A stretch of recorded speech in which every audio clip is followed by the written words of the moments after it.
Welcome back everyone to another solo run challenge. In today's challenge we have Pikachu taking on the entirety of Pokémon Yellow. We'll be using no items in battle and only Pikachu to fight. Without further ado, let's begin.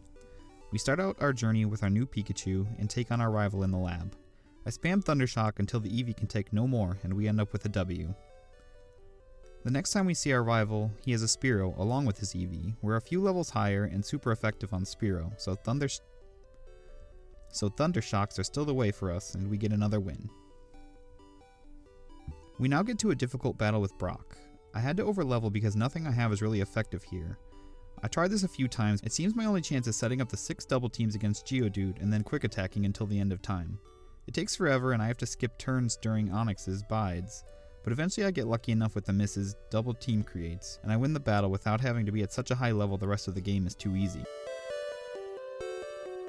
The next battle I wanted to show was one that doesn't come up in Red and Blue, and it's facing Jessie and James from the anime. I just used Thundershocks, but it was actually pretty close. I just always liked seeing the team of Coughing, Ekans, and Meowth, and thought it was so cool when I was a kid. We go through Rock Tunnel and eventually pop into Misty's gym for a predictably easy win. Just some Thundershocks and tanking one big hit let us come out ahead on this one. She kept trying to raise her defense for some reason, but whatever, it worked out for me. I also picked up Mega Punch outside the cave, if you noticed that in my moveset.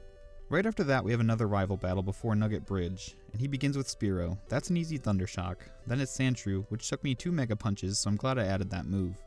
Then Rattata took 2 Thundershocks, and finally Eevee took 2 more Mega Punches. Still having a pretty smooth run other than Brock. We have another rival battle on the ship. This time I have Thunderbolt and use it immediately to take down Spearow and Rattata. For Sandshrew I get a crit Mega Punch to 1 hit, and then 2 Mega Punches take care of Eevee. That wasn't bad at all, but I need to keep grinding because once we're facing evolved Pokemon, we will be outmatched right away with our frail defense. Next up is the 3rd gym with Lieutenant Serge. But first, this Gen 1 trash can puzzle is nuts. There's no rhyme or reason to it and took about 5 minutes of aimless clicking. Anyways, in Yellow, Serge only has Raichu, and while Thunderbolt does hit relatively hard, Pikachu just needs 3 Mega Punches to win the battle and we move on. After pillaging through Rock Tunnel, we get to Pokemon Tower for another rival battle. He starts with Fearow, who is an easy Thunderbolt, then it's Shelter for another Thunderbolt KO, then Vulpix for a 3rd. Next is Sandshrew, and since I added Seismic Toss for the Rock Pokemon in Rock Tunnel, I'm able to 2-hit Sandshrew with that move.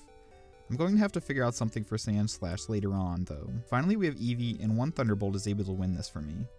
I might be a little overleveled, but I need to face every trainer I can to have a chance against Giovanni later. Atop Pokemon Tower we have another Team Rocket from the anime battle.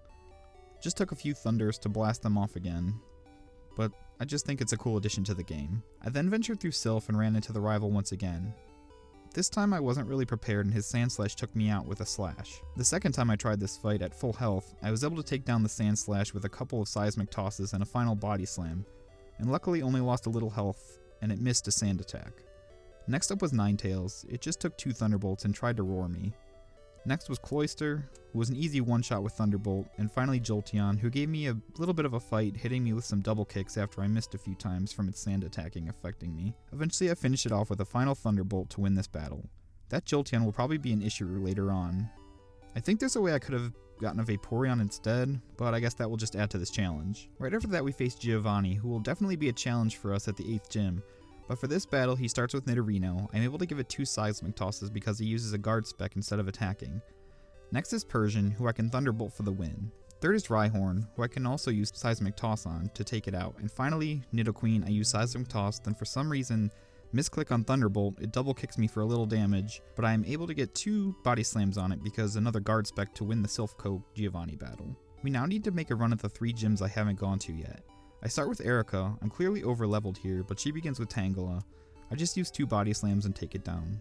Next is Weepinbell. I start with Thunder, it tanks that, and then tries to put me to sleep, which could have caused issues if it had Wrap as well. We went back to Body Slam to finish it off. 3rd was Gloom, who did get a hit on me with Acid, but 2 Body Slams gives me the win. Next we try our luck with Koga. His ace is level 50, so it might be a challenge. He begins with a Venonat, I hit a Thunder and that takes it down. Next we have 2 more who get the same treatment as the first, while avoiding being put to sleep again when one of the Thunders miss. Finally we have Venomoth, who eats the first Thunder no problem, then goes for double team, so I switch to Thunderbolt to have a better chance of not missing and get our 5th badge. That battle wasn't too bad either. I'm still slightly overleveled, but not by much anymore, so it might start to slow us down. I don't want to just start grinding on wild Pokemon, so I'm going to continue to try to hit as many trainer battles as I can along the way. We then immediately go to the 6th gym. I took on all the trainers and went to Sabrina. She begins the battle with Abra, I immediately go for Body Slam and it immediately exits the battle. Same for Kadabra, just one Body Slam and it's out. Next is Alakazam. It lives the Body Slam, but Sabrina uses an X defend instead of attacking, so one more Body Slam wins us our 6th badge.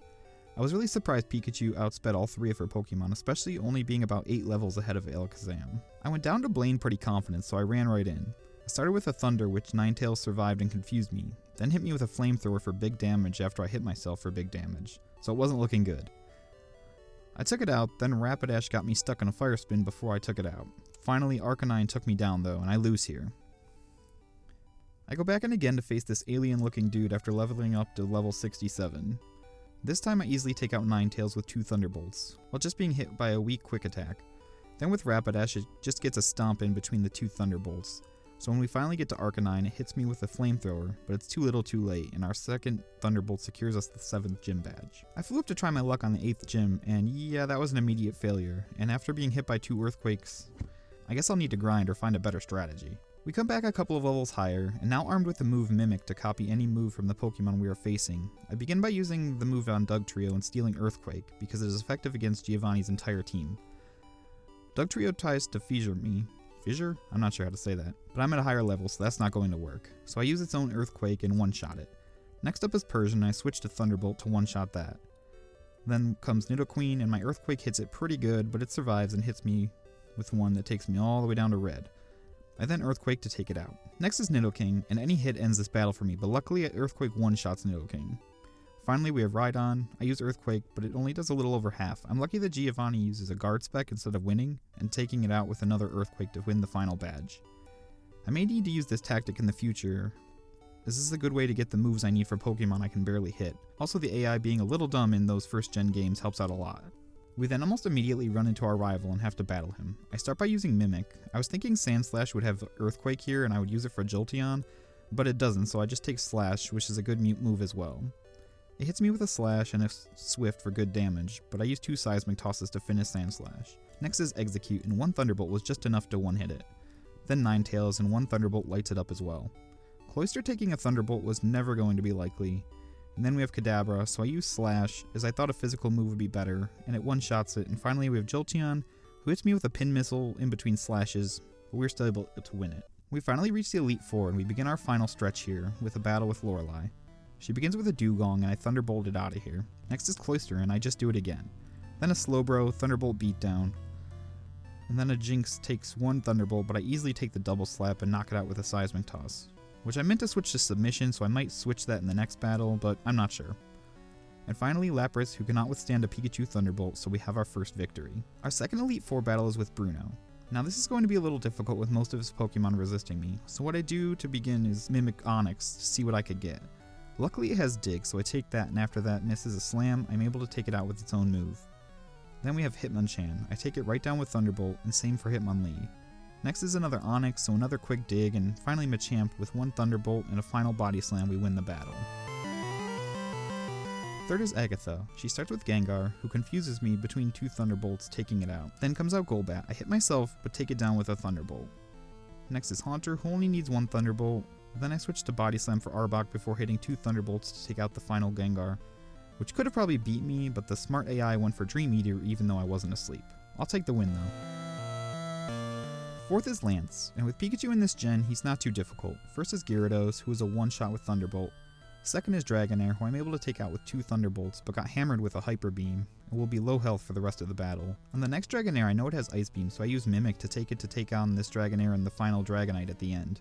It works here, and then we have Aerodactyl, who is a flying type, so I one-hit it with Thunderbolt, and finally the Dragonite, we use the Ice Beam, and it works perfectly to finish out the Elite Four. We were low on health, so I'm lucky Pikachu is so fast to outspeed most Pokemon at this point. We have finally arrived at the champion. I couldn't beat him at first, so as you'll notice my level has jumped to 86. I put in my first wins against the Elite Four, but I had to actually leave and come back a few times. I ended up getting the Reflect TM from Celadon and replacing Mimic before this battle, so that I could withstand Earthquake better. As you can see, I tanked 2 from Sandslash and was able to take it out. Next up was Alakazam. I hit it with Thunderbolt, it survives, but goes for a Kinesis which missed, and I finish it off. Third was Exeggutor.